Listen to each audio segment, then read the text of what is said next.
Hola, buen día. Yo soy la doctora Janet Jaimes. Yo soy médico pediatra, soy médico oncólogo pediatra. El día de hoy vamos a abordar el tema de asma y crisis asmática. La definición de asma es que es un trastorno que se caracteriza por una inflamación crónica de las vías respiratorias inferiores y se asocia a una hiperreactividad bronquial. Se considera pues que son episodios recurrentes que se caracterizan principalmente por sibilancias, por disnea, por sensación de opresión torácica y de tos. Generalmente estos episodios pueden presentarse muy relacionados a la tos nocturna o que se desencadena en las madrugadas. Hay una obstrucción variable al flujo aéreo y puede ser reversible de manera espontánea o con tratamiento. En este cuadro vamos a ver la probabilidad de asma en niños menores de 5 años que siguen siendo pacientes, ¿no? Menores de 4 años, un reto en cuanto a al diagnóstico, ¿no? ¿Cuál es la probabilidad aumentada de asma? Bueno, la aparición sea con carácter frecuente, recurrente, estacional, sibilancias, tos, dificultad respiratoria, sobre todo si esto empeora en la noche o al levantarse. Ocurren tras la exposición a distintos desencadenantes como infecciones víricas, que a veces en muchas ocasiones son el gatillo para el desarrollo más adelante de un proceso alérgico o bien asmático, ¿no? Alergénicos o alergenos ambientales, el ejercicio, otros como el aire frío, cambios climáticos, emociones, irritantes, químicos, el polen. Los síntomas habitualmente es tos, sibilancias, disnea, duran más de 10 días durante una infección de vías respiratorias superiores. Hay la historia personal o familiar de atopia, sibilancias diseminadas y generalmente hay una buena respuesta al tratamiento para asma, ¿no? Son pacientes en los cuales podemos pensar que hay una probabilidad alta de que el paciente tenga asma. Disminuye la probabilidad si los síntomas solo son durante los catarros, no entre los episodios. La tos es aislada, en ausencia de sibilancias o disnea. Historia de tos productiva. La auscultación es normal, de forma reiterada durante los síntomas. Hay falta de respuesta al tratamiento con fármacos para el asma y se sospecha de otros diagnósticos alternativos. Y aquí tenemos que tener en cuenta mucho que en ocasiones existen otros diagnósticos diferenciales que debemos de tomar en cuenta, como la sinusitis, como la rinitis, que pueden estar favoreciendo estos síntomas, sobre todo la presencia de la tos, de que se torna con una evolución más crónica, ¿no? Hablando desde el punto de vista qué es lo que ocurre en el asma, pues hay una limitación al flujo del aire y generalmente hay 3 factores que lo van a favorecer. Esto es una broncoconstricción, generalmente esto es la respuesta secundaria a la exposición a alergenos e irritantes. Hay una hiperreactividad bronquial que se caracteriza por una broncoconstricción exagerada, ¿no? Y con esto pues genera un paso disminuido del aire. Y el proceso inflamatorio, ¿no? Todas las citocinas que participan en esta inflamación, pues genera un edema, ¿no? Entonces tenemos que hay factores que lo pueden precipitar y hay factores que desencadenan y células que van a participar en este proceso inflamatorio, citocinas, linfocitos, ¿no? Células dendríticas, células efectoras como los eosinófilos, los neutrófilos y moléculas como las citocinas, las adhesinas, mediadores químicos que van a favorecer esta limitación al flujo de aire. En cuanto a la epidemiología, sabemos pues que la prevalencia en niños y adultos es aproximadamente del 1 al 18% en diferentes partes del mundo. Generalmente hay una mortalidad de aproximadamente 250,000 personas por año. En el Estudio Internacional de Asma y Alergia en Niños, se reporta que en nuestro país, en México, hay una prevalencia del 8% y principalmente hacia la región del Golfo de México. Recordemos que en un paciente pediátrico hay diferencias con respecto a la anatomía, incluso situaciones fisiológicas, anatómicas, relacionadas a cambios que quizá favorezcan esta patología en la infancia con respecto a la edad del adulto, ¿no? Recordemos que tenemos un menor calibre, lo que genera una mayor resistencia al paso del flujo turbulento y sibilancias. Hay una menor rigidez, esto generado porque hay menos cartílago y músculo, y una menor elasticidad porque hay menos elastina, y el colapso es más fácil, hay más glándulas mucosas, por lo tanto se genera más secreción y hay una tos menos eficiente. En este proceso de la fisiopatogenia, pues hay una inflamación que puede ser aguda, puede ser subaguda o crónica. Hay acción de múltiples mediadores, como comentamos, ¿no? Que van a ser predisponentes, algunos desencadenantes, ¿no? De mecanismos que van a generar un daño. Generalmente esto es una situación de infiltración celular, hay una hiperplasia del músculo liso bronquial, hay descamación del epitelio y un proceso de remodelación. Participan muchas células, entre ellas los mastocitos, los eosinófilos, los linfocitos T, los macrófagos, células epiteliales que secretan citocinas y que regulan el proceso inflamatorio. Hay alteración en lo que es el equilibrio de poblaciones de linfocitos Th1 y Th2. Generalmente los Th1 van a secretar lo que es la interleucina 2, el interferón gamma, y los Th2 van a participar o van a secretar, ¿no? Lo que son citocinas tipo 2 y participan otras, entre otras como son la interleucina 4, 5, 13 y 9, que van a promover lo que es la inflamación alérgica. La clasificación del asma, pues, va a ser de acuerdo a el origen y los factores desencadenantes. Tenemos dos grupos o dos grandes grupos, que es el asma alérgica y que está regulada principalmente por mecanismos inmunológicos que tienen que ver con la inmunoglobulina IgE.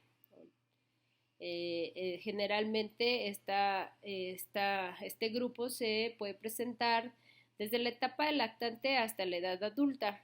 El pico máximo va a ser en los escolares y en los adolescentes. Se va a caracterizar por ser un asma persistente.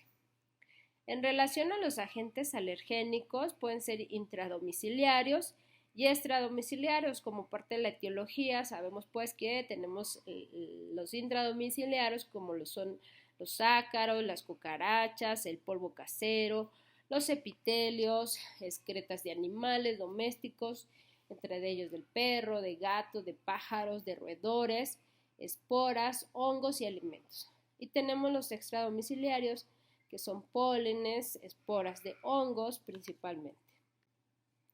Tenemos el asma no alérgica, que varía de acuerdo con la edad de los pacientes. Aquí el gatillo principal que detona este cuadro de tos, sibilancias, disnea y opresión torácica va a ser las infecciones virales. Esto generalmente es más común en el niño pequeño, en los niños menores de 4 años. La mayoría de las veces las sibilancias van a desaparecer alrededor de los 3 años y pueden presentarse, durante el proceso infeccioso y posterior a esto, ¿no? Tenemos otros que pueden ser los cambios climatológicos, el ejercicio, los problemas psicológicos, algunos irritantes, químicos, humo de tabaco, contaminantes atmosféricos, analgésicos o antiinflamatorios no esteroideos, o sea, medicamentos, pues, uso de bloqueadores beta, cambios hormonales, alteraciones en el estado incluso de ánimo o factores físicos, ¿no? Y es donde a veces este tipo de asma, en cuanto a la etiología, en cuanto a esta parte de clasificar el origen, cuesta trabajo, ¿no? Por la gama amplia en la que se puede ver inmiscuido esta parte de los factores o de la etiología. Existen factores predominantes, factores que van a predisponer, ¿no? Que el paciente pueda desarrollar asma, dentro de los cuales encontramos los factores genéticos, ¿no? En estos, la predisposición familiar, en donde están pues alterados algunos genes. Generalmente hay 4 áreas principales, que es la atopia, la hiperreactividad de la vía aérea, los mediadores inflamatorios como las citocinas y los factores de crecimiento. Los genes determinantes que participan aquí van a ser los que van a determinar el balance entre las respuestas de los linfocitos Th1, Th2. Entonces tenemos pues, ¿no?, los fenotipos del asma, que pueden ser por genotipo o por endotipo, ¿no? Y genotipos generalmente vamos a tener pues algunos factores que predisponen. Tenemos la situación alérgica, ¿no?, con los factores genéticos relacionados. Puede ser un asma persistente de inicio temprano. En cuanto al endotipo, tenemos los no alérgicos, ¿no? Y generalmente está asociado pues a otras alteraciones como alteraciones de alteraciones de eosinófilos o de neutrófilos. Es muy importante no olvidar que habitualmente las alteraciones Th2 van a tener una IgE elevada, y cuando esta no es alérgica, en el caso de no IgE, vamos a tener principalmente Th1, perdón. Dentro de otros factores tenemos la obesidad. El paciente obeso puede tener o llegar a tener una mayor alteración en las pruebas de función pulmonar y más comorbilidades en comparación con una persona de peso normal. El sexo, generalmente hay una predisposición en sexo masculino, hay una mayor incidencia de los masculinos antes de los 14 años, con una relación 2:1, ¿no? Y en el adulto o hacia la etapa adulta se invierte, es más común en el sexo femenino. En relación a las infecciones, pues tenemos aquí a virus sincicial respiratorio, es un virus muy común en un paciente pediátrico, en los lactantes, en los preescolares, y es una de las infecciones respiratorias o una de las etiologías más comunes de las infecciones respiratorias superiores e inferiores. Tenemos virus de parainfluencia. En estudios prospectivos se ha encontrado que el 40% de los niños que se hospitalizaron y se les documentó una infección por virus sincicial respiratorio continúan con sibilancias o desarrollan asma durante la niñez. Entonces esto es súper importante, el impacto que tiene este virus en relación a ser un proceso infeccioso gatillo para el desarrollo del asma. El tabaquismo como otro factor, pues eso ya bien conocemos, que tanto el pasivo como el activo van a acelerar la disminución de la función pulmonar en los pacientes asmáticos, va a incrementar la gravedad, altera además la respuesta al tratamiento inhalado sistémico y disminuye la probabilidad de control. Hay 4 veces más de riesgo en un paciente que tiene exposición a tabaquismo pasivo o activo de desarrollar asma. Dentro del aspecto de los alergénicos, aquí la sensibilización va a depender del tipo de alergénico, la dosis, el tiempo que se estuvo expuesto, la edad del paciente y probablemente la predisposición genética, dentro de los cuales vamos a tener alérgenos como los más importantes, como mencionábamos, por los ácaros, ¿no?, principalmente el dermatofagoides, de Toronisus y además el Farinae. Tenemos otros como son los del perro, del gato, el Felis domesticus y el Aspergillus. En México, los alergénicos que con mayor frecuencia resultan positivos son los ácaros, el polen del pasto, la cucaracha y el gato. Entonces, esto es importante conocerlo porque dentro de los aspectos que vamos a ver en cuanto al manejo del asma, hay esta parte de los factores predisponentes y la etiología que deben de modificarse como una parte importante para el control del paciente que tiene asma. Evitar la exposición al alergeno, pues es algo que definitivamente tiene un impacto en el control del asma.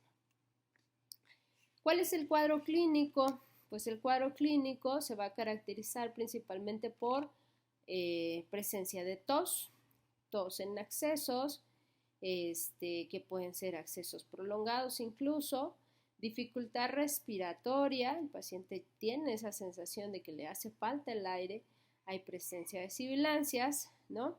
La tos va a ser uno de los síntomas más frecuentes y precoces. Generalmente es una tos seca en accesos que van a tener un predominio en cuanto a ser nocturnos. Es importante no olvidar que en niños de 0 a 3 años, con una historia de más de 4 episodios de sibilancias, con más de un diagnosticado por un médico, además de cumplir más de uno de los criterios mayores o menores, debemos de pensar en esa posibilidad de asma, ¿no? Y los criterios mayores, ahí es la historia de los padres que tengan asma, dermatitis atópica, diagnosticada obviamente por un médico, y sensibilización alergénica a más de un agente alergénico. Los criterios menores van a ser la sensibilización alérgica a la leche, al huevo, al cacahuate, las sibilancias no relacionadas con cuadros gripales y la eosinofilia mayor del 4%. Recordemos que este grupo pues es un grupo complejo para el diagnóstico de asma, ¿no? En cuanto al abordaje clínico, nunca olvidemos que nosotros como médicos, la parte de la historia clínica sigue siendo un punto crucial para la sospecha diagnóstica. De tal forma que en la historia clínica nosotros debemos de abordar el interrogatorio dirigido a buscar estos factores predisponentes que hemos mencionado en el transcurso de esta clase, con la finalidad de buscar el agente causal que pudiera estar ocasionando, ¿no?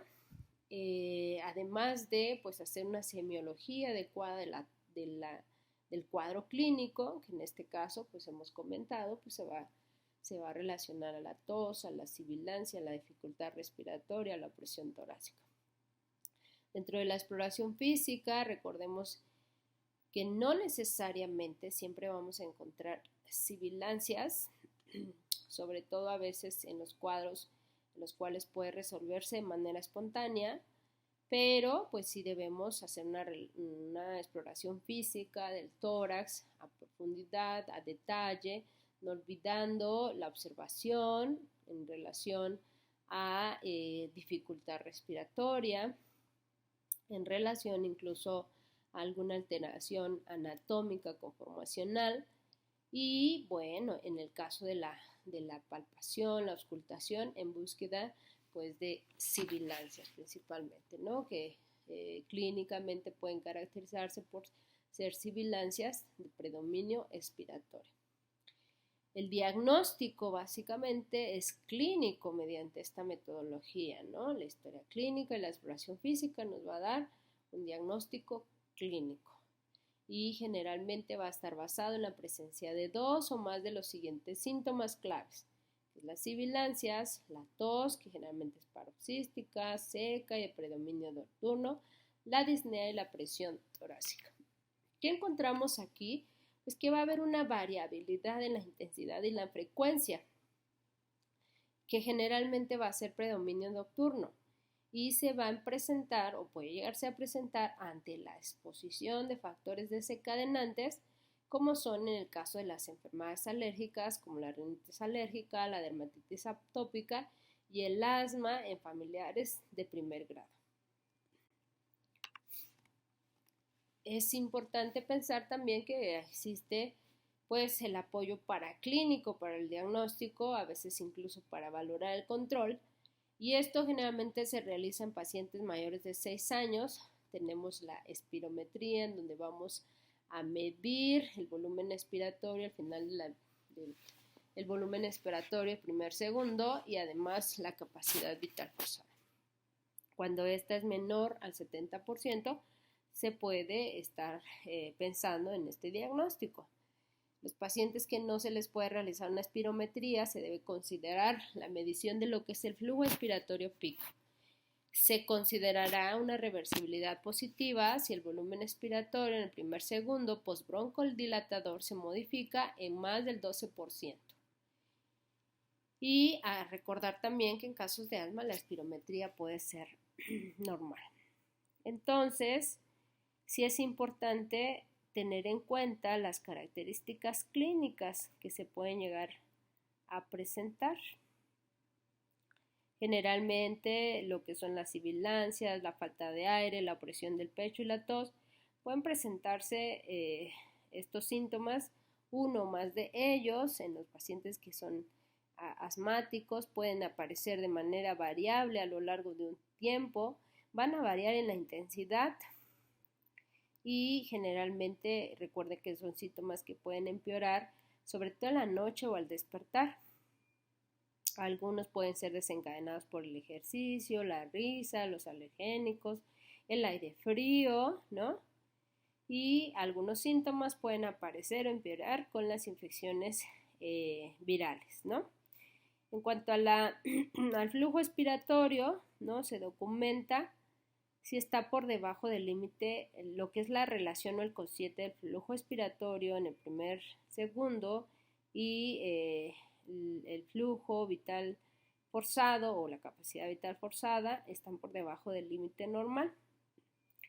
Y considerar pues esta situación de reversibilidad positiva postbroncodilatador. Actualmente el asma se va a clasificar de acuerdo a 3 parámetros relevantes, y esto va a ser de acuerdo al control de los síntomas, el nivel de gravedad y la clasificación por fenotipos.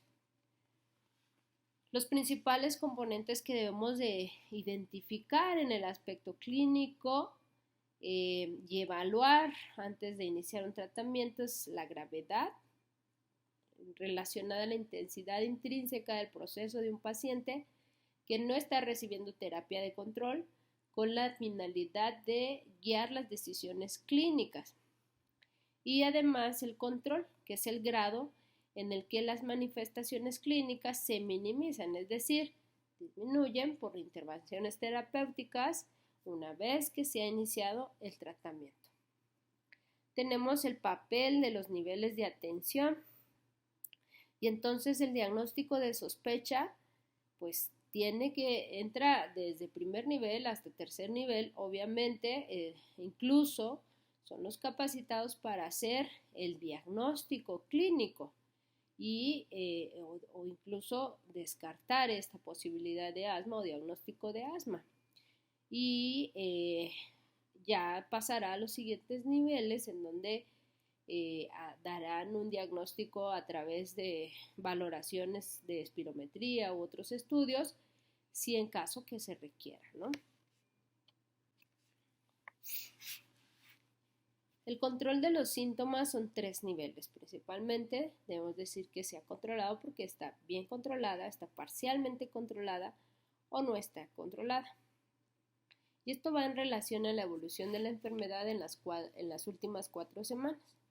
En niños mayores de 5 años se valora síntomas diurnos más de 2 veces por semana, uso de medicamento de rescate más de 2 veces por semana y despertares nocturnos por síntomas de asma más de 1 vez al mes. Entonces, nosotros debemos de evaluar el control constantemente, ¿no? Al iniciar un tratamiento, hay una escala de control de los síntomas para determinar si el paciente está bien controlado, si solo está parcialmente controlado o no está controlado, ¿no? Y con ello tomar las decisiones terapéuticas necesarias o reforzar la educación en caso de que encontremos un buen control. Siguiendo a los puntos a evaluar en el control es la limitación de la actividad física debido al asma. En niños menores de 5 años, ¿qué se toma en cuenta para la evaluación del control? Los síntomas diurnos más de una vez por semana, uso de medicamentos de rescate más de una vez por semana, despertares nocturnos por síntomas de asma más de una vez al mes, limitación en lo que es la actividad física debido al asma. Si estas características están ausentes, entonces decimos que el asma está controlada. Si hay presencia de 1 o 2, está parcialmente controlada. Y si tiene 3 o 4, de todo lo que hemos visto en estas dos últimas diapositivas, el paciente no está controlado, ¿no? Nosotros tenemos que, una vez que iniciamos un tratamiento, estar revisando la respuesta cada 4 o 7 semanas, evaluar mediante una escala de control, en donde se toman en cuenta todos estos puntos. Si determinamos que no hay un buen control, entonces necesitamos evaluar constantemente si el paciente tiene adherencia, si hay una buena técnica de inhalación, si hay un control ambiental de los factores predisponentes.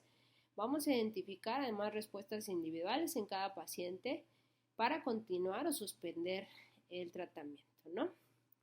Nosotros, si tenemos un control adecuado, tenemos que reevaluar la educación o estar reforzando la educación. Si no tenemos un control y ya reevaluamos estas características de adherencia, inhalación, control ambiental, necesitamos entonces ir paso a paso subiendo para el tratamiento escalonado de los pacientes que no tienen un control o están teniendo un control parcial. Y nuevamente tenemos que reevaluar al cabo de 4 a 6 semanas para tener un nuevo plan de acción, porque pues nuestros objetivos del tratamiento precisamente son el control de los síntomas, ¿no? La limitación en cuanto a la desaparición de los síntomas, ¿no? Entonces, para evaluar el control en los niños a partir de los 4 años existe un cuestionario, que es la prueba de control de asma, ACT, y un cuestionario de control del asma.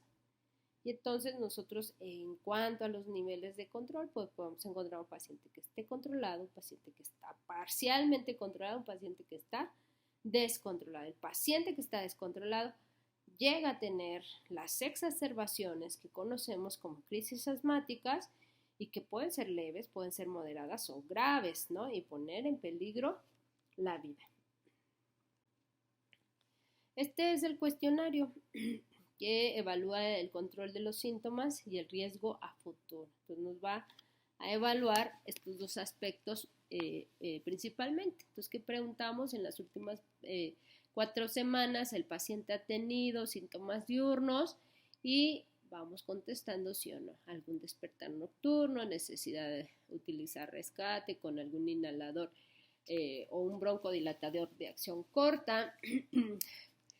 ¿Hay alguna limitación en la actividad física, ¿no? Y aquí, de acuerdo al GINA, nos dice que si el paciente está controlado, no va a haber ninguno de estos síntomas. Si el paciente está controlado, es 1 a 2 de estos.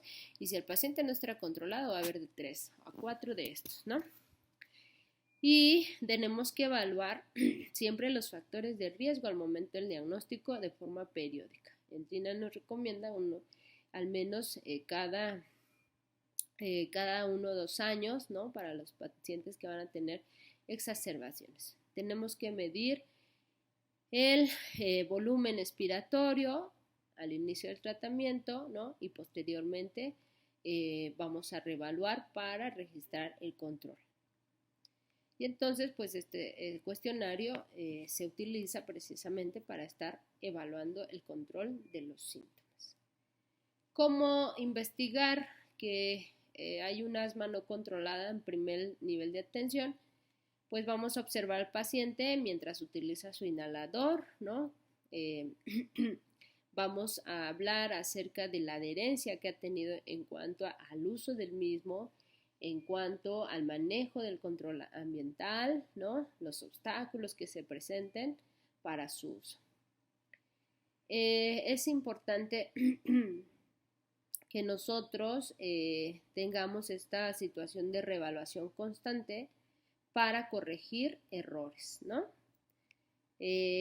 Nosotros debemos de siempre estar informados con respecto a factores de riesgo potenciales, evaluarlos y manejar incluso las comorbilidades del paciente para evitar las exacerbaciones. De nosotros dependerá considerar un aumento en el tratamiento, es decir, seguir al siguiente control o paso si el paciente pues aún está sin control.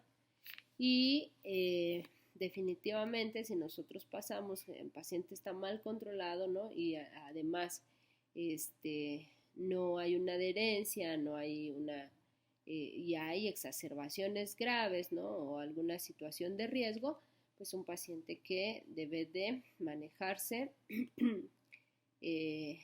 ya en una clínica especializada para asma. La otra parte que valoramos pues es la gravedad. Y entonces en relación a la gravedad dijimos que hay factores de la historia clínica y que nos van a veces evaluar esta parte y además nosotros también es necesario evaluar este punto en el asma porque nos va a permitir el escalonamiento del tratamiento de acuerdo a la gravedad y entonces tenemos 3 niveles de acuerdo a la gravedad: asma leve, asma moderada y asma grave. El monitoreo pues de la gravedad podemos hacerlo también con un monitoreo mediante la espirometría y entonces considerando ya la gravedad de obstrucción puede ser leve, ¿no? Cuando hay una obstrucción mayor del 70%, moderada si es del 60 al 69% y moderadamente grave si es menor del 60%. En relación a los fenotipos, ¿no? Que es el tercer punto, hay diferentes expresiones clínicas, ¿no? Que son los mecanismos celulares que determinan las variantes del asma. Esta clasificación nos permite establecer opciones terapéuticas específicas que pueden ser de utilidad en pacientes que tengan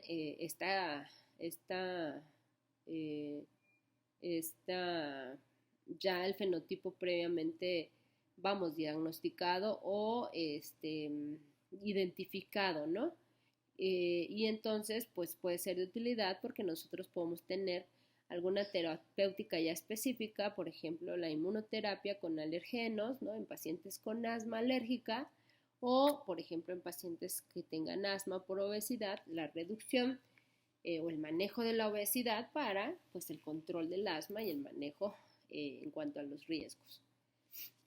Tenemos pues que algunos fenotipos del asma en los niños van a ser el asma alérgico, ¿no? Que generalmente se va a caracterizar fenotípicamente hablando por un inicio temprano, hay antecedentes personales y familiares positivos para alergia.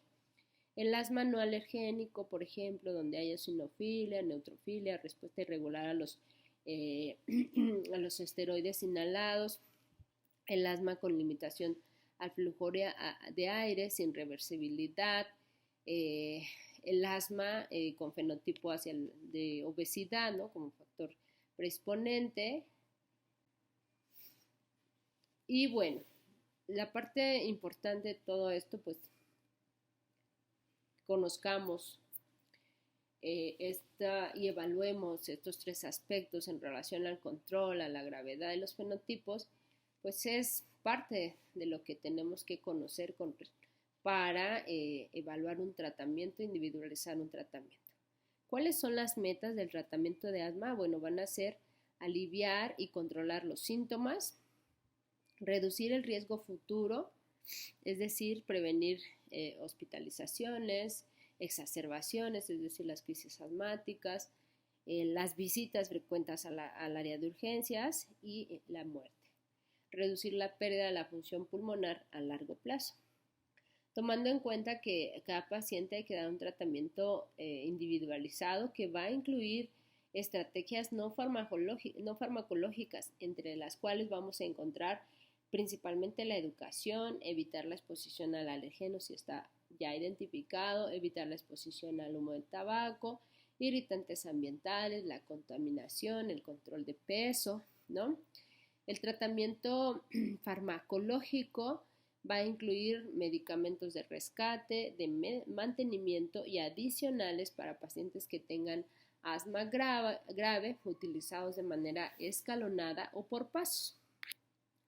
Y la otra parte que se incluye del tratamiento individualizado pues va a ser el tratamiento de las comorbilidades, como por ejemplo pacientes que ya tienen rinitis alérgica, enfermedad por reflujo gastroesofágico, obesidad, entre otros. Recordemos, bueno, dentro de esta parte del tratamiento individualizado dijimos que pues está el tratamiento farmacológico. Y entonces el tratamiento farmacológico se basa principalmente en medicamentos como son los rescatadores de uso agudo, broncodilatadores, agonistas beta-2, anticolinérgicos inhalados y esteroides sistémicos principalmente, y controladores de uso crónico como son los esteroides inhalados, sistémicos, los antileucotrienos, los esteroides sistémicos de largo plazo, la inmunoterapia específica y la terapia monoclonal. El objetivo finalmente pues es el control de los síntomas, disminuir los factores de riesgo y la comorbilidad. Este es un algoritmo pues, ¿no? Paciente con síntomas respiratorios, ¿no? Son los síntomas, debemos de preguntarnos, son los síntomas típicos del asma. Sí, entonces hacemos una historia clínica, un examen físico detallado enfocado a buscar las alteraciones en un paciente asmático con la finalidad de respaldar, ¿no?, el diagnóstico. Si el paciente tiene el apoyo clínico diagnóstico mediante esta historia clínica de exploración física, realizamos una espirometría y evaluamos. Si el paciente presenta una urgencia, ¿no?, hay que iniciar un tratamiento, valorar una respuesta, dependiendo de la gravedad del cuadro de la urgencia. El paciente no tiene los síntomas claros, ¿no? Entonces buscamos más antecedentes y pruebas para diagnósticos alternativos, ¿no? Se confirma el diagnóstico o no se confirma el diagnóstico, nosotros tenemos que estar reevaluando a ese paciente con la finalidad de descartar o confirmar asma, ¿no? El paciente es confirmado de asma, pues entonces pasa a un tratamiento para paciente asmático. Estas son las recomendaciones en cuanto a las últimas recomendaciones que se hacen para el tratamiento del paciente adulto y adolescentes con diagnóstico de asma. Entonces aquí de manera muy general pues vemos los pasos escalonados en donde nosotros tenemos que estar reevaluando constantemente para determinar si continuamos en paso 1 o paso 2 o tenemos que pasar al paso 2 o al paso 3 o al paso 4 o paso 5. Entonces sí es importante que nosotros primero evaluemos, ¿no? Ya confirmamos el diagnóstico, evaluamos el control de los síntomas, los factores de riesgo modificables, incluyendo lo que es la función pulmonar, las comorbilidades, las técnicas de inhalación y adherencia.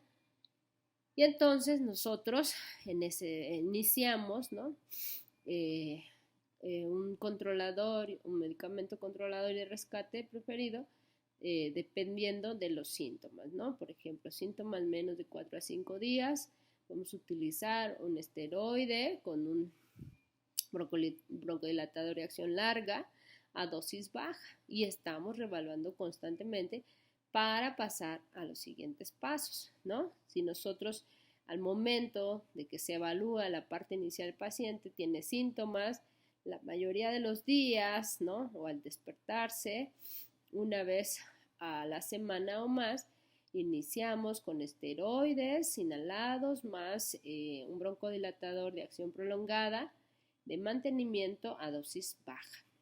Si hay síntomas diarios al despertarse, con una asma una vez a la semana o más y la función pulmonar baja, nosotros iniciamos un inhalador con un broncodilatador de acción, prolongada con dosis intermedia. Entonces, lo que se va modificando básicamente, de acuerdo a los síntomas que está presentando el paciente, van a ser las dosis, ¿no? Dosis bajas, dosis intermedias o dosis altas. El esquema habitualmente va a incluir el esteroide inhalado más un broncodilatador de acción prolongada. Si nosotros estamos reevaluando, necesitamos evaluar a nuestro paciente para determinar en qué paso vamos a iniciar o continuar.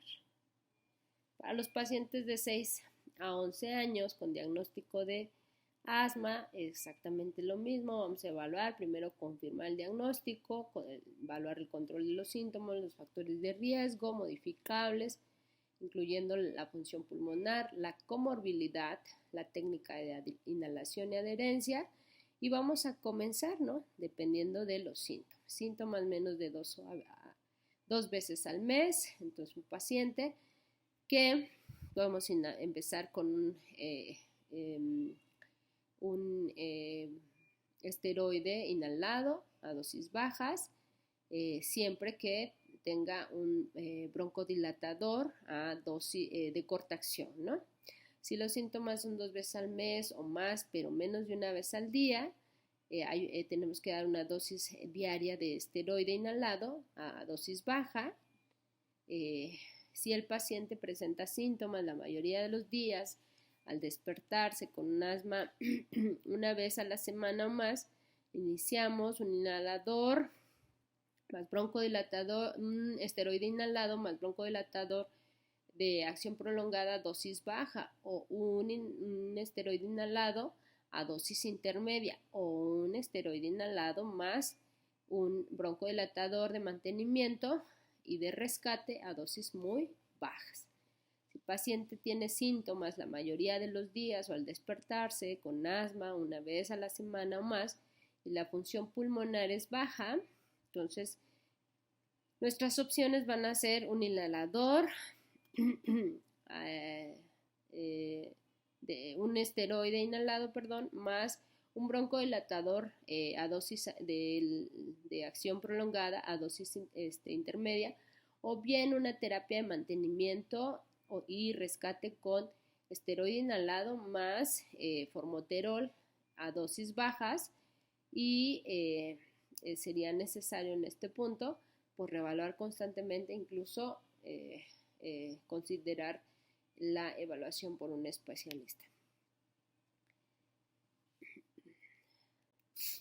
Para los menores de 5 años, que quizá aquí es donde tenemos como primera opción un esteroide inhalado más un antileucotrieno. Nuestras opciones en estos pacientes siempre es que se evalúe por un especialista en asma para ver las alternativas de tratamiento, dado que son pacientes que quizá tengan que modificarse constantemente, doblar incluso la dosis del esteroide, dependiendo del control que estén teniendo, ¿no? Tomar en cuenta que hay acciones que van a mejorar el estado de salud de los pacientes, ¿no? Y esta es la parte de la individualizar los tratamientos con respecto a los factores desencadenantes, ¿no? Las recomendaciones que debemos de dar es evitar el tabaquismo activo y pasivo, limitar la contaminación intradomiciliaria, evitar el ejercicio físico al aire libre con mal clima o precontingencia, ¿no? Sobre todo aquellos pacientes en donde pues, es desencadenado precisamente por esta actividad, evitar la exposición a animales en caso de alergia, ¿no? En caso de documentar la alergia a los ácaros, intervenciones multifacéticas como es mejorar la ventilación, evitar la humedad, evitar objetos que almacenen ácaros. En cuanto al asma ocupacional, pues evitar el alérgeno que está sensibilizando al paciente. Todos los pacientes deben llevar una vacunación pediátrica normal, realizar ejercicios respiratorios, ejercicios físicos regulares y llevar una terapia cognitiva conductual familiar en niños que tengan asma, ¿no? Estas son las recomendaciones con respecto a las dosis de broncodilatador. Aquí tenemos la dosis baja, la dosis intermedia y la dosis alta. Entonces tenemos budesonida, tenemos ciclesonida, fluticasona y las dosis dependiendo de si son bajas, intermedias o altas para adultos y adolescentes. En el caso de niños de 6 a 11 años, ¿no? Tenemos igual las dosis, a dosis baja, intermedia y alta. En este cuadro vamos a encontrar las dosis de los esteroides inhalados para pacientes menores de 4 años y también con dosis baja, media, alta de cada uno de estos, ¿no? Beclometasona, budesonida, fluticasona y ciclesonida. Tenemos la dosis de corticosteroides nebulizados para los menores de 4 años, la dosis baja, la dosis media, la dosis alta, que puede ser utilizada desde los 6 meses de edad hasta los 4 años de vida, ¿no? Aquí está budesonide y aquí está fluticasona. La terapia, hay dosis de terapia combinada, es decir, aquellas presentaciones en las cuales ya el medicamento viene combinado, ¿no? Un esteroide inhalado más un broncodilatador de larga de acción prolongada, ¿no? Y aquí tenemos la dosis baja, media, alta, para los niños de mayores de 4 años a 12 años, ¿no? Y tenemos el salmeterol con fluticasona, la budesonida con formoterol, o el salmeterol con fluticasona en polvo seco. Bueno, por último, las crisis asmáticas van a ser eventos agudos, ¿no? Generalmente ocasionados por un incremento exagerado de los síntomas que pueden provocar una insuficiencia respiratoria y en donde es necesario los medicamentos de rescate. La crisis asmática se va a estratificar de acuerdo a su gravedad en crisis leve a moderada, en donde generalmente van a haber los siguientes aspectos. Encontramos una saturación de oxígeno del 90 al 95%, un volumen expiratorio, un volumen al final de la expiración del 50 al 60%, el paciente habla en frases, no usa músculos accesorios, ¿no? Al momento de estar evaluando dificultad respiratoria, está taquipneico, una frecuencia cardíaca menor de 120 latidos por minuto. Una crisis grave es un paciente que va a presentar una saturación menor del 90%, un volumen expiratorio al final, un volumen al final de la expiración de 25 a 50%, habla entrecortado en palabras, prefiere sentarse, no acostarse, usa músculos accesorios y la frecuencia cardíaca ya la encontramos entre 120 a 140 latidos por minuto. Y tenemos el paciente que ya en paro respiratorio inminente. Está confuso, está letárgico, hay silencio al auscultar, o sea, no escuchamos, murmullo vesicular, absolutamente nada, hay una taquicardia importante o bradicardia y puede presentar incluso arritmias. ¿Cuál es el manejo en atención primaria? Bueno, el paciente presenta una exacerbación de asma aguda, subaguda. Evaluamos al paciente, se trata de asma, hay factores de riesgo para una muerte relacionada con el asma y cuál es la severidad, ¿no? Si es leve, si es grave o si es potencialmente fatal, es decir, paro respiratorio inminente. Nosotros tenemos que iniciar un tratamiento y tenemos los broncodilatadores de acción corta de 4 a 10 inhalaciones mediante un dispositivo ya sea por nebulización o espaciador, y repetimos cada 20 minutos durante una hora, ¿no? Podemos utilizar prednisolona a esta dosis en adultos de 40 a 50 miligramos y en niños de 1 a 2 miligramos por kilo con un máximo de 40 miligramos. y oxígeno con flujo controlado, ¿no? El objetivo de estos pacientes es que saturen entre el 93 al 95%. Vamos a continuar el tratamiento y evaluamos la respuesta al cabo de una hora. Mejora, pues entonces el paciente ha mejorado su crisis, ha revertido la crisis y por lo tanto hay que darle un seguimiento y puede ser que ya no necesite un broncodilatador de acción corta y tengamos que reajustar el tratamiento de acuerdo a los pasos, ¿no? Que ya vimos anteriormente para iniciar un tratamiento, ¿no? Es decir, un esteroide inhalado más un broncodilatador de acción corta a dosis baja, a dosis intermedia, a dosis alta, ¿no? Si el paciente tiene un riesgo de paro respiratorio inminente, pues hay que trasladarlo a un hospital de segundo o tercer nivel donde pueda ofrecerse el tratamiento concomitante.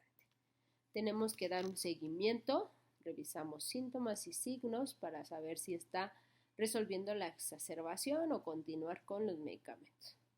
El tratamiento de rescate se va a reducir según sea necesario, es decir, al inicio son cada 20 minutos, generalmente en la primera hora son tres sesiones y posteriormente se va reevaluando la necesidad de repetir el broncodilatador cada 4 horas, cada 6 horas, cada 8 horas, ¿no?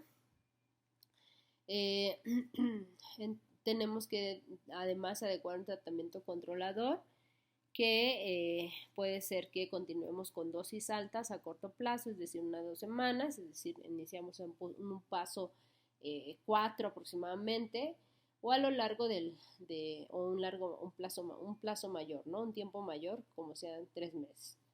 Tenemos que revisar pues, factores de riesgo y corregirlos para modificarlos y evitar pues, estas exacerbaciones.